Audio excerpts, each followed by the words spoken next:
얼마 전에 영화 한 편을 봤는데 넷플릭스를 통해서 세계 2차 대전이라고 하는 그 다큐멘터리 영화를 보게 됐습니다. 모두 10개의 시리즈로 되어져 있는데 그 영화 9번째는 부엔발트 수용소 이야기다 이렇게 제목을 붙여져 있는 그런 영화였습니다. 2차 대전 때 특별히 유대인 학살한 이야기가 그 영화 한가득씩 실려 있었습니다. 그동안 여러 가지 소식을 들었지만 유대인 600만 명을 독일 나치가 죽였다. 그러나 생각 속에는 어떻게 그 교양 있고 문명 국가에서 그런 일을 만들 수 있었을까? 더군다나 인간이 어떻게 인간을 그렇게 짐승처럼 대할 수 있었을까? 잘 이해가 안 되잖아요. 근데 그 영화를 보고 나서 사람이 괴물이 되는 게 그렇게 오래 걸리는 게 아니로구나 하는 생각을 하게 됐습니다. 여러분들 기회가 있으면 한번 보시면 좋을 것 같아요.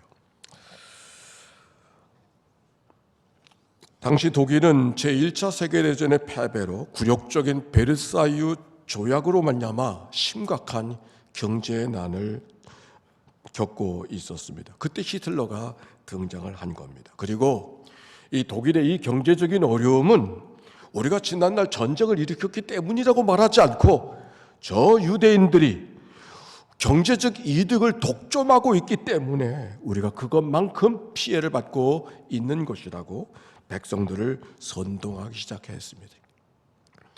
그리고 이 땅에 변호사, 금융계, 교사, 의사, 고급 직업들은 다 유대인들이 다 독차지하고 더 많이 가져갈 것이기 때문에 그만큼 우리 독일인들이 불이익을 당하고 있다고 이야기하면서 민중들을 선동했습니다.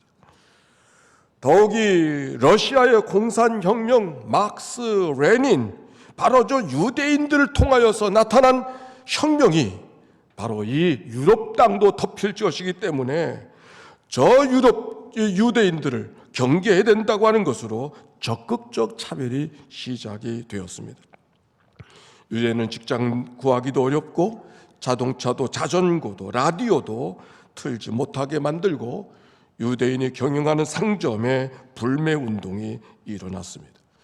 그리고 뭔가 사회에 문제가 있는 유대인들을 포함해서 정신적으로 문제가 있는 사람 개조가 필요하다고 하면서 수용소로 보내서 저들의 생각을 바꿔줘야 된다고 청송 감호소처럼 유대인들은 그런 차별 어려움 속에서 이렇게 차별 많은 세상 속에 차라리 수용소에 들어가는 것이 차라리 더 안전하겠다 싶어서 스스로 수용소를 들어가는 어처구니 없는 일들이 만들어지고 있었습니다.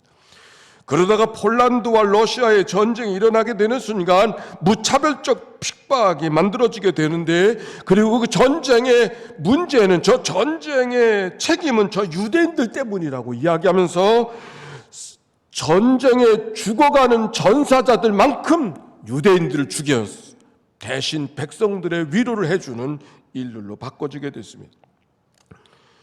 그리고 수용소로 보내서 군수공장이나 강제 농장에서 강제 노역을 시키는데 하루에 주는 양식은 700칼로리, 800칼로리. 한 끼도 그거보다 더 많이 먹는데 하루 주는 칼로리가, 그러니까 사람을 말려 죽이는 거예요. 그래서 건강에 문제가 생겨서 쓸모가 없다고 해서 가차없이 가스실로 살아야 될 이유가 없으니까 가스실로 보내게 됩니다. 처음에는 트럭으로 날르다가 좀 더 생산적으로 하자고 해서 기차로 사람들을 퍼날르게 되어졌고, 그래서 그 많은 사람들이 세상을 떠나게 된 겁니다. 그동안 내 질문 가운데 하나는 어떻게 2500년이나 나라 없이 살던 그들이 어느 날 이스라엘이라는 나라가 이루어졌을까? 참 어떻게 그것이 가능했었을까? 쿠르드는 지금도 그게 안 되는데 아시리아, 니누메는 아직도 그게 안 되는데 어떻게 이스라엘만 그게 가능했었을까가 질문이었었는데, 그 영화를 본 다음에 문명의 백주에 그런 일이 벌어지고 있음에도 불구하고 방관하고 있었던 많은 서구의 나라들이 그렇게라도 보상하지 않으면 그들이 깊은 잠을 자지 못했겠구나, 그런 생각이 들어서 답을 하나 얻은 듯 싶었던 생각을 갖게 됐습니다. 백성들의 깊은 밤이 새로운 창조의 역사가 시작되어졌 나이로니가 그 유럽의 역사 속에 있었음을 생각하게 했습니다. 자, 이제 성경으로 가봅시다. 지난 주간은 나와 여러분이 읽었던 말씀은 출애굽기입니다. 1장부터 15장까지의 말씀 잘 읽으셨습니까? 네.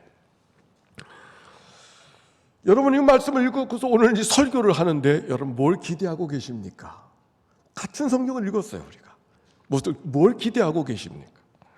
우리가 성경에서 보았던 것은 이스라엘 백성들이 요셉을 알지 못하는 왕으로 말미암아 고난받는 이야기가 1장부터 기록이 되어져 있었습니다. 이유는 한 가지, 그들이 강성한 민족이 되어져서 혹시 전쟁이 나면 원수들 편에 들고 우리들을 어렵게 하지 않겠는가 하는 것이 이유였었습니다. 그들을 노예로 중노동시키기 시작했습니다. 성을 쌓는 일부터 시작해서 농사 짓는 일, 벽돌 만드는 일, 죽어라 죽어라 죽도록 부리고 있었습니다. 나중에는 산파들을 시켜서 여자들은 살리고 남자들을 죽이는 말도 안 되는 남아 학살을 명령하기도 했습니다. 그때 살아갔던 그 백성들은 무슨 생각을 하고 있었을까? 우리가 그 속에 살아갔다면 우리는 무슨 생각을 하고 있었을까? 근데 그 와중에 모세라는 사람이 출생을 했습니다. 오늘 성경 읽어진 말씀 앞에는 모세를 부르시는 하나님의 말씀이 기록이 되어져 있습니다. 모세야 모세야. 불꽃 가운데 나무 부르시는 모세의 음성이 모세에게 들려졌습니다. 예, 제가 여기 있습니다. 내가 선고는 거룩한 땅이니 내 발에서 신을 벗어라. 그리고 하시는 말씀이 내가 애굽에 있는 내 백성의 고통을 보았으니 가서 내 백성을 인도하여 내라고 모세에게 말씀해 주십니다. 성령의 하나님께서 들려주신 말씀 속에 동사들이 있습니다. 애굽에 있는 내 백성의 고통을 분명히 보고 그들의 부르짖음을 듣고 그 근심을 알고 내가 내려가서 그들을 건져내고 그들을 인도하여 내리라. 오늘 하나님이 누군가를 말씀해 주시는 단어들이었습니다. 그 신음소리를 들으시고 부르짖음을 들으시고 그 근심을 알고 내가 내려가서 그들을 건져내고 그들을 인도하여 내리라. 오늘도 하나님께서 예비하는 우리들에게 우리들의 신음소리를 들으시고 우리를 알고 계시고 내려오셔서 우리를 건져주시고 인도해 주신 분이 하나님인 것을 오늘 성경을 통해서 알 수 있습니다. 그런데 그때 하나님께서 모세를 부르시는 음성에 대한 모세의 반응에 대해서 우리가 함께 주목해 보려고 합니다.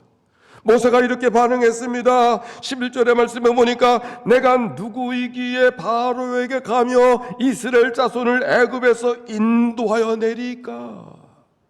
그래, 하나님의 반응 말씀하십니다. 내가 반드시 내가 너와 함께 할 것이고 내 백성을 그 백성을 인도하여 내서 오늘 내가 너를 만나는 이 자리로 다시 돌아오게 할 것이라고 모세에게 말씀해 주셨습니다. 모세가 다시 이렇게 묻습니다. 내가 그곳에 가서 그들에게 묻기를 하나님이 너희들을 해방시켜 주신다고 말씀하신다고 하면은 그 이름이 무엇이냐고 물을 텐데 내가 당신을 누구라고 소개를 해야 되겠습니까? 이렇게 말했습니다. 하나님이 그때 유명한 말씀을 하시죠. 내가 스스로 있는 자리라 나는 나다. 나는 누구로 말미암아 섬겨진 존재, 누구로 증명되어야 존재되어지는 그런 존재가 아니라 나는 나로 존재하는 이다. 이렇게 말씀해 주셨습니다. 모세는 그런데 이렇게 말합니다. 그래도 내가 그들이 나를 믿지 아니하고 내 말을 듣지 않을 겁니다. 하나님께서 답답하신지 내 손에 있는 것이 뭐냐? 지팡이가 있습니다. 그걸 던져보아라. 뱀이 되었습니다. 내 손을 내 품에 넣어보아라. 다시 빼보아라. 그 품에 넣었던 손에 나병 반점이 생겼습니다. 다시 넣어봐라. 치료가 되어졌습니다. 하나님의 기사와 이적으로 모세와 함께 하실 것이라는 것을 약속해 주는 듯한 사건이 바로 이 말씀이었었습니다. 그런데 그 하나님께 모세가 이렇게 말합니다. 본래 나는 말을 잘 못하는 사람입니다. 나는 입이 뻣뻣하고 혀가 둔한 자입니다. 아직도 대답하지 못하고 있었어요. 그리 하나님의 말씀하십니다. 내가 내 입과 함께 있어서 네 할 말을 가르쳐 줄 것이라고. 정 부족하면 네 형 말 잘하는 네 형 아론이 있지 아니하는가? 형과 함께 가라고 말씀하셨습니다. 모든 게 다 해결된 것 같았습니다. 그런데 모세는 이렇게 반응했습니다. 주여, 보낼 만한 자를 보내소서. 아니, 몇 번을 사양합니까? 해도 너무 하는 거 아닙니까? 이번엔 하나님께서 안타까우셨는지 분노하셨어요. 화를 내셨다고 성경에 말씀하고 있습니다. 지난 주간 이 말씀을 읽어가는 새벽 시간에는 이 말씀을 통해서 하나님의 설득이라는 제목으로 어떻게 하나님께서 그렇게 체면 없은 그 하나님의 모습도 잊어버리고 체면 없는 것도 마다하고 모세를 붙들고 계시는 그 하나님의 설득 속에 오히려 우리는 하나님의 사랑을 보아야 하지 않느냐고 그렇게 말씀했습니다. 말씀은 그렇게 전하였지만 제 마음속엔 아직도 아니, 하나님께서 모세를 그렇게 세우시려고 하는데 모세의 대답이 신통치가 않고 퉁명스럽게 짝이었고, 아니 결국은 모세가 대답을 못하는 거예요. 대답했어요? 대답 못했어요. 모세의 마지막 말이 무슨 말이냐면 장인에게 가서 애굽에 가서 아론이 살아있나 보겠습니다. 그러고 가는 거예요. 대답 못했어요. 아직도 마음에 미심쩍은 거예요. 해결이 안 된 거예요.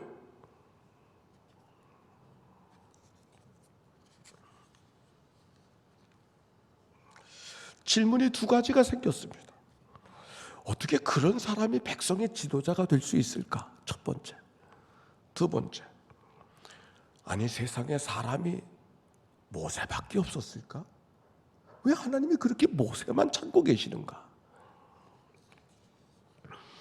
하기야 제가 생각해도 모세가 참 귀한 사람은 귀한 사람이에요. 바로 앞에 가게 되어지면 바로를 아는 사람이 그 사람이요, 바로 앞에서 자기 주장을 할 만한 사람이 뭐 그 사람밖에 또 누가 있겠어요. 그러나 모세의 반응을 보니까 이해가 되지 않는 거예요. 하나님이 부르시면 그래도 응답을 해야 되는 거 아니에요. 지나친 사양은 교만이라고 하는데 모세의 모습은 교만한 것 같진 않은데 도대체 이렇게 답답한 모습이 어찌 모세의 모습일까? 그때 제가 책 한 권을 대할 수 있었습니다. 감춰진 하나님의 나라, 엘루아 르클레르라고 하는 사람의 쓴 책입니다. 제가 영화 다큐멘터리 영화 제2차 세계대전 시리즈의 9개 된 제목이 부엔발트 수용소 해방이라고 하는 제목이었었는데 바로 그 르클레르가 수용소에, 바로 그 수용소에 있었다는 이야기가 그 책 서두에 있었습니다. 그의 책머리말에 있는 그의 글입니다. 나치 강제 수용소에 갇혀 있을 때 나는 겨우 20살이었다. 짐승처럼 우리 안에 갇혀 구타당하고 학살당하는 수만 명 속에 내가 겪은 경험은 지옥, 말 그대로 지옥이었다.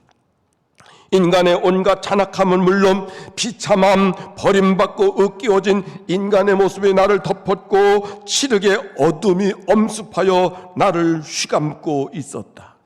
이 엄청난 두려움과 마주한 채 끔찍한 불안 속에서 나는 하나님의 침묵, 하나님의 부재를 경험했다. 눈을 들어 하늘을 올려다볼 수 있었지만 아무런 대답이 없었다. 하늘 이 아래 저 아래 땅에서 벌어지는 일에는 무관심하신 듯 우리의 외침이 하늘에 닿지 않은 것 같았다. 무신론자가 될 수 있다는 말이 이해가 되었다. 그때부터 심각한 질문이 줄곧 나를 괴롭히며 내 안에 떠나지 않았다. 하나님이 침묵하시는 죽음의 밤에도 복음은 여전히 의미가 있는가? 라고 하는 물음. 나는 그 르클레르의 책을 읽으면서 모세를 생각하게 되어졌어요. 그리고 모세를 이해하게 되어졌어요. 아, 그래. 모세도 그랬었겠구나. 하나님의 백성이라고 말하지만 처절하게 고난받는, 피 튀기면서 노동하고 있는 그 자리에는 하나님이 안 계신 것 같았어. 그들을 보면 남겨진 생각은 정말 하나님이 계시는가? 하나님을 섬긴다고 하지만 하나님을 어디에도 찾아볼 수 없는 것 같은 그들의 막장의 삶 속에 그들이 부르짖고 하나님을 찾고 있는데 하나님은 여전히 말없이 침묵만 하고 계시니 하나님의 부재, 그게 모세의 마음이었겠구나.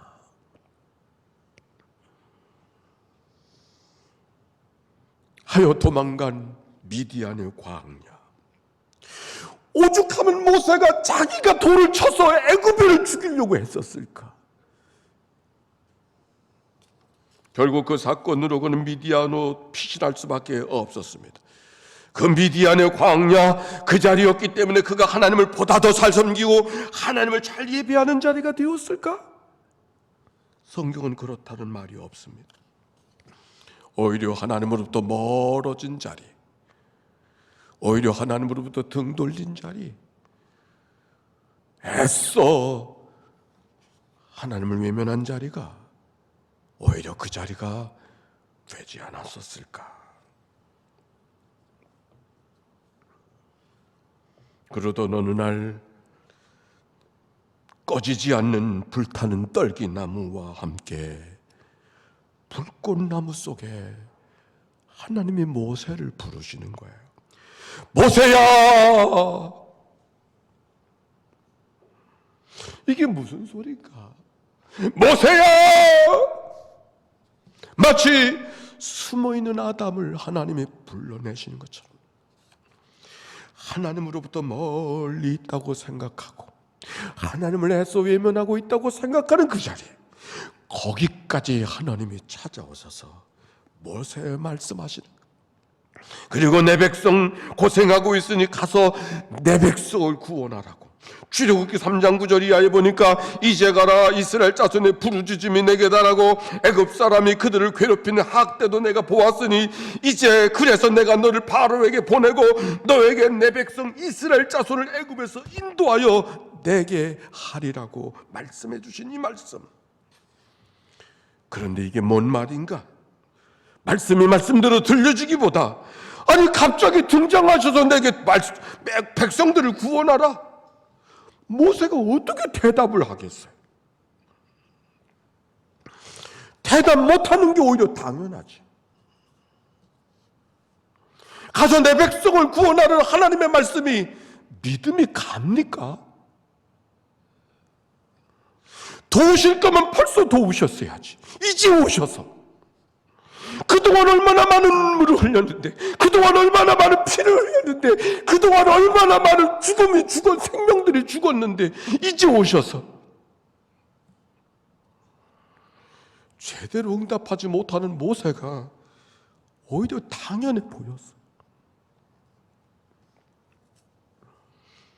오히려 그런 모세를 포기하지 아니하시고 대답도 제대로 듣지 못한 그 모세를 애굽으로 끌고 가시는 하나님의 손길이 왜 그렇게 따뜻하게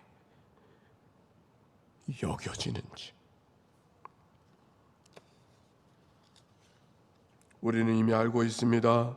바로 앞에 벌어졌던 여러 가지 재앙의 사건들이 단순한 사건들이 아니라 애굽에 있는 여러 신적 세력들을 제압하는 하나하나의 사건이었다고 하는 것은 나일강이 그들의 생활 속에 가장 밀접한 것이었기 때문에 나일강을 피로 물들여 하나님이 다스리는 세상이요 하나님이 하나님인 것을 알게 하신 사건으로 시작하게 하셨다는 사실을 우박으로 어둠으로 이로 여러 가지 메뚜기로 사건들로 재앙이 거듭될 때마다 성경은 이렇게 말하고 있습니다. 그 사람 모세는 애굽에 있는 바로의 신호와 백성의 눈에 아주 위대하게 보였더라. 일타 재앙이 아니고 여러 재앙들을 만드는 것은 바로의 기운을 빠지게 하는 사건만이 아니라 그 여정의 시간은 애굽을 누구보다도 위대하게 만들어가는 하나님의 사건이었다고 하는 사실을 출애굽기 11장 3절은 말하고 있습니다. 그래서 어쩌든지 여호와가 하나님인 것을 알게 할 것이라고. 출애굽을 시작하였을 때 이런 일이 있었습니다. 애굽을 떠났지만 바로의 군대가 쫓아오고 있었습니다. 앞에는 홍해 바다였습니다. 600병거가 찾아온다고 했으니 지금으로 말하면 전차 탱크 600대가 오는 거 아니겠어요? 어찌할 수 없는 그날 앞에는 홍해 바다였었습니다. 백성들이 두려워서 원망했습니다. 우리가 죽을 자리가 없어서 여기까지 와서 죽게 하느냐고. 근데 그때 모세가 이렇게 말합니다. 출애굽기 14장 13절과 14절. 모세가 백성에게 이르되 너희는 두려워 말고 가만히 서서 여호와께서 오늘 너희를 위하여 행하시는 구원을 보라. 여호와께서 너희를 위하여 싸우시리니 너희는 가만히 있을지어다. 가만히 있으면 어떻게 하느냐고 말하지 아니하고 오히려 가만히 있으라고. 우리를 위해서 하나님이 일하시는 것을 보라고 거꾸로 말하는 것 같은 이 모세의 고백은 도대체 어떻게 이렇게 바꿔진 모세가 되어졌는가? 그러고 보니 모세의 나약함은 제대로 응답도 못한 모세의 그 못난 모습은 배움의 부족도 지혜의 부족도 아니었었습니다. 단 한 가지, 하나님이 누군가를 몰랐기 때문에. 오늘 읽어간 노래는 15장 모세의 노래 옳습니다. 홍수 사건 후에 백성들과 함께 하나님이 누군가를 이야기하는 날. 지나간 날 어떤 사건이 있었다고 하는 것은 크게 중요하지 않아요. 하나님이 어떤 분인가를 이야기하고 있어요. 성경은 이렇게 말합니다. 따라서 합시다. 여호와는 나의 힘이요 나의 노래시며 나의 구원이시로다. 그는 나의 하나님이시니 내가 그를 찬송할 것이요 내 아버지의 하나님이시로다. 하나님이 누군가를, 하나님이 나의 힘이요 하나님이 나의 노래요 하나님이 나의 구원이시요 하나님이시니 그가 찬송할 것이요 내 아버지의 하나님, 나의 하나님. 백성들의 하나님이 아니고 내 하나님. 오늘 모세의 마음속에 나의 하나님이라고 고백되어지는 그 믿음의 고백이 오늘 여러분의 고백이 되시기를 바랍니다. 나의 하나님.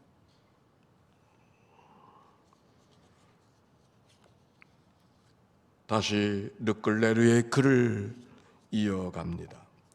하나님이 침묵하시는 죽음의 밤에도 복음은 여전히 의미가 있는가가 그의 질문이었다고 했습니다. 나는 그리스도가 어떤 분인지 진정 알고 싶었다. 그분의 메시지가 무엇인지 알고 싶었다.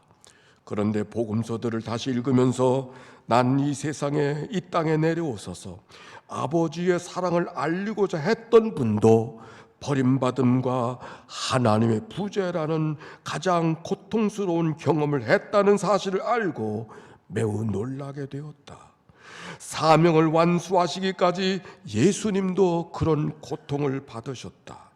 그런데 그 십자가 위에서 버림받음을 경험하신 그분이 절대자 하나님을 오늘도 살아계신 분인 것을 현존 경험하게 하셨다. 예수님 안에 드러난 하나님의 살아계심은 바로 인간 밖에서 이루어진 것이 아니라 가장 버림받은 인간 안에서, 인간의 조건에서, 인간의 자리에서 이루어지고 있었다. 그 버림받음과 지옥 같은 부재의 장소가 바로 나의 불타는 떨기나무가 되었다. 어디에도 하나님이 안 계신 것 같다고 여겨졌던 그 지옥 같은 자리가 오히려 하나님의 살아계심을 생생하게 말하는 불타는 떨기나무가 되었다는 그 고백. 사랑하는 교회 여러분, 혹시 깊은 어둠의 자리에 있다고 가슴치고 눈물을 흘리고 한탄하는 분이 계십니까? 어떤 절망의 자리에서 한숨 쉬고 있는 분이 계십니까?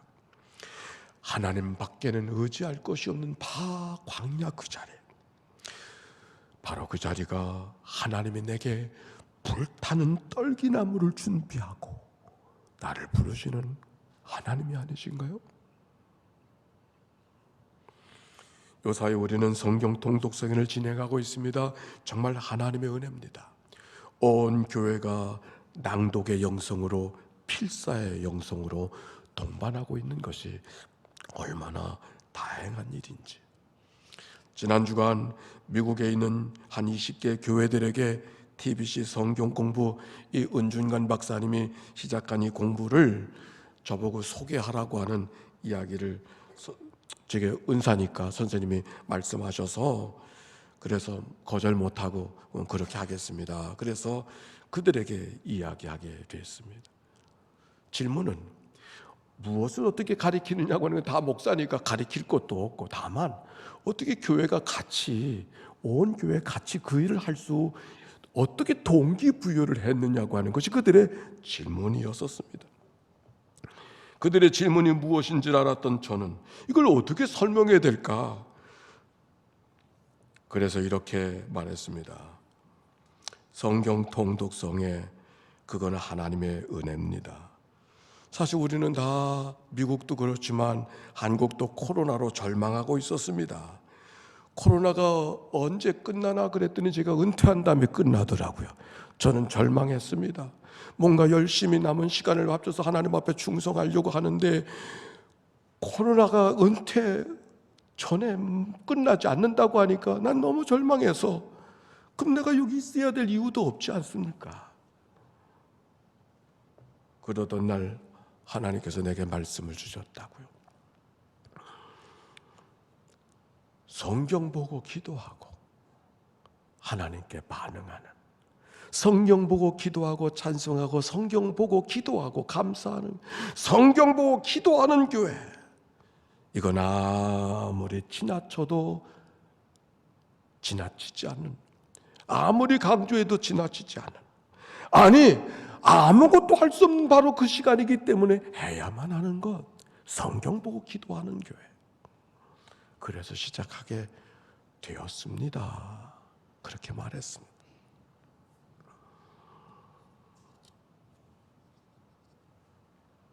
코로나라는 광야를 우리가 살아가고 있습니다. 실제로 하나님과 멀어진 자리인 것 부인하지 않습니다. 은혜를 뜨겁게 구하는 것 같지도 않습니다. 그런데 그 멀리 떨어져 있는 그 먼 미디안의 광야, 여기에 오히려 온 교회가 함께 말씀 보고 기도하는 교회가 되어졌다는 것, 어떻게 생각하십니까? 성경 통독성에는 오늘 나를 부르시는 불타는 떨기 나무가 아닌가요? 저 부엔발대의 깊은 어둠 속에 수용소의 비참함이 이스라엘이라고 하는 한 나라를 세울 수 있는 동기부여가 되어졌던 역사처럼 말입니다. 오늘도 모세야 모세야 부르시는 주님의 음성 앞에 내가 여기 있습니다. 광야길이 되어져서 코로나 광야가 되어졌어. 내가 생활하기는 또 어려운데 은혜는 뭘 은혜? 아니, 그 멀어진 자리이기 때문에 오히려 하나님을 찾는 불타는 떨기나무가 거기 있었음을 모세를 통하여 우리에게 이야기해주고 있습니다. 오늘도 모세야 모세야 부르신 하나님의 음성 앞에 내가 여기 있습니다 고백하며 응답하는 하나님의 백성들이 되어주시기를 바랍니다. 그런데 여러분 아십니까? 성경 통독성의 목적은 성경 통독에 있지 않습니다. 성경 필사에도 있지 않습니다. 아니, 내 삶을 말씀으로 돌아보는 데조차도 있는 것은 아닙니다. 단 한 가지, 하나님의 누군가를 알기 위함입니다. 호세아서가 이렇게 말합니다. 우리가 하나님께 돌아가야 된다. 하나님께 돌아가야 된다. 근데 어떻게 하나님 앞에 돌아가야 되는가? 따라서 합시다. 우리가 여호와를 알자. 힘써 여호와를 알자. 호세아서 6장 3절입니다. 어떻게 돌아가야 되는가? 하나님을 알아야 돌아가는 돌아가는 것이죠. 동독성회가 하나님께 알고 하나님께 돌아가는 위대한 역사가 아름답게 만들어지는 은총의 시간들 우리 모두 가운데 임하게 되시기를 주의 이름으로 축원합니다.